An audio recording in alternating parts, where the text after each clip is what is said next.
आज हम लोग करंट का सेशन शुरू करेंगे और इस करंट के सेशन में अंतर्राष्ट्रीय घटनाक्रम, राष्ट्रीय घटनाक्रम और बिहार का करंट अफेयर्स है और एक एक कंटेंट को आप लोग देखेंगे।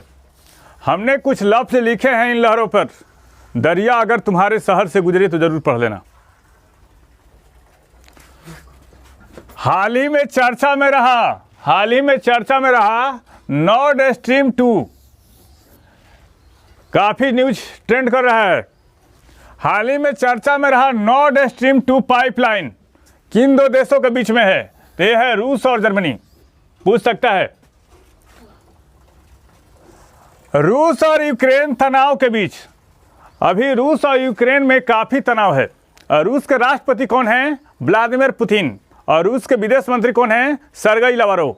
और यूक्रेन के राष्ट्रपति कौन हैं? Vladimir Zelensky. यूक्रेन के राष्ट्रपति कौन हैं? व्लादिमीर ज़ेलेंस्की हैं। यूक्रेन तनाव के बीच यूरोपीय देशों की चिंता की वजह जो है ऊर्जा संकट है, क्योंकि रूस से ही पाइपलाइन द्वारा यूरोपीय देशों को ऊर्जा मिलती है। पाइपलाइन द्वारा यूरोप ऊर्जा ज़रूरतों के लिए किस पर निर्भर है? रूस पर निर्भर है। और रूस द्वारा गैस पाइपलाइन के जरिए यूरोपीय देशों को नेचुरल गैस की आपूर्ति की जाती है। अगर युद्ध होता है किसके बीच? यूक्रेन और रसिया के बीच में अगर युद्ध होता है तो विवादित क्षेत्र से होकर गुजरने वाली गैस पाइपलाइन पर भी असर होगा और यूरोपीय देशों को मिलने वाली गैस की आपूर्ति रुक जाएगी। थोड़ा सा इसके बारे में समझते हैं। अगर लड़ाई होती है तो रूस के द्वारा जो गैस पाइपलाइन जाती है यूरोपीय देशों में वो नष्ट हो जाएगी। अमेरिका ने इसको कहा कि इसको नष्ट कर दिया जाएगा। अब ऐसा कंडीशन होगा कि यूरोपीय देश गैस की आपूर्ति के लिए किसके पास पहुंचेंगे? तो पहुंचेंगे कतर के पास, सऊदी अरब के पास और यूएई के पास। और भारत भी किस पर डिपेंडेंट है? सऊदी अरब, गल्फ कंट्री पर भी ही डिपेंडेंट है। और ऐसा होगा कि इंटरनेशनल मार्केट में गैस के जो दाम होंगे वो बढ़ जाएंगे, तो भारत पर भी इसका असर पड़ सकता है। नेक्स्ट क्वेश्चन पे आते हैं। परवीन कुमार सोबती का निधन हो गया। वे कौन थे? वे थे अभिनेता भी थे और खिलाड़ी भी थे। इनके बारे में हम लोग जानने की कोशिश करते हैं। लोकप्रिय टेलीविजन धारावाहिक महाभारत में भीम का किरदार निभाने वाले अभिनेता थे और एशियाई खेलों में स्वर्ण पदक जीतने वाले खिलाड़ी भी थे। कौन? परवीन कुमार सोबती। और उन्होंने एशियाई खेलों में 4 पदक भी जीते। और परवीन ने 1966 और 1970 में एशियाई खेलों में स्वर्ण पदक जीता था। 8 फरवरी को सुरक्षित इंटरनेट दिवस मनाया गया। इस वर्ष इसकी थीम क्या है? Together for a better internet. आप लोग बताइए, इंटरनेट का आविष्कारक कौन था? विंटेज सर्फ था। www का कौन था? Tim Berners-Lee. और ईमेल का खोजकर्ता कौन थे? रे टॉमलिंसन थे।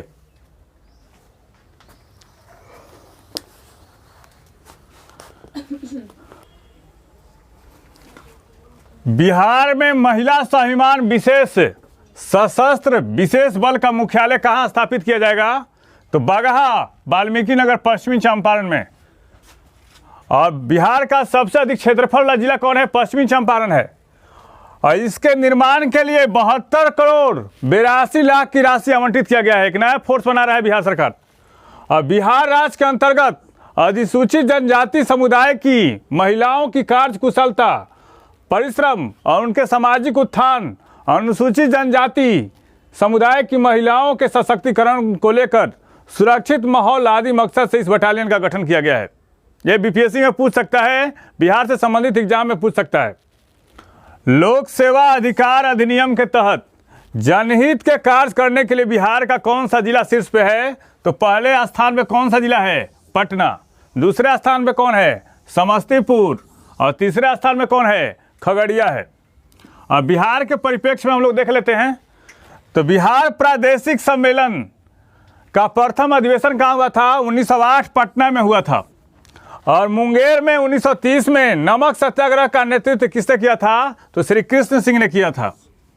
अब पटना में सचिवालय कांड कब हुआ था? 11 अगस्त 1942 को।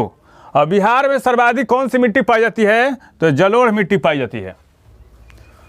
हाल ही में ब्रूंड passport travelling a world as digital nomads नामक पुस्तक किसने लिखा है? सावी और विद ने। और हाल फिलहाल में कौन सी चर्चित पुस्तकें रही? तो India that is Bharat coloniality civilisation constitution पुस्तक के लेखक कौन है? जे साई दीपक हैं। द क्लास ऑफ 2006 पुस्तक के लेखक कौन है? Akash Kansal. Angels of Kailash Sabira Prasad. A little boy of India पुस्तक के लेखक कौन है? Ruskin Bond. Indian women unsung heroes पुस्तक के लेखक कौन है? मीनाक्षी लेखी। और द डॉलर ट्रिलियन ड्रीम पुस्तक के लेखक कौन है? Subhash Chandra Garg. National alpine skiing boat championship 2022 में अल्पाइन स्लालोम रेस में महिला सीनियर वर्ग में कौन सा राज्य शीर्ष पर रहा? तो हिमाचल प्रदेश। और अंडर 18 स्लालोम रेस महिला वर्ग में कौन सा राज्य शीर्ष पर रहा? उत्तराखंड रहा। और इसका आयोजन स्थल कहाँ है? औली। 9 फरवरी को किस समाज सुधारक पर्यावरणविद की जयंती मनाई गई?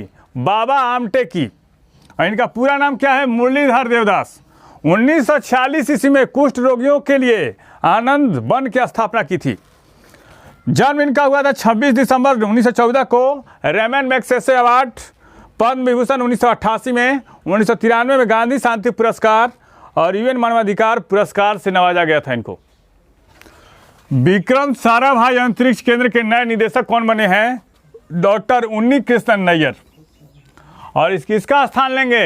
ए सोमनाथ का स्थान लेंगे। और इसकी स्थापना कब की गई थी? 1921 नवंबर 1963 को।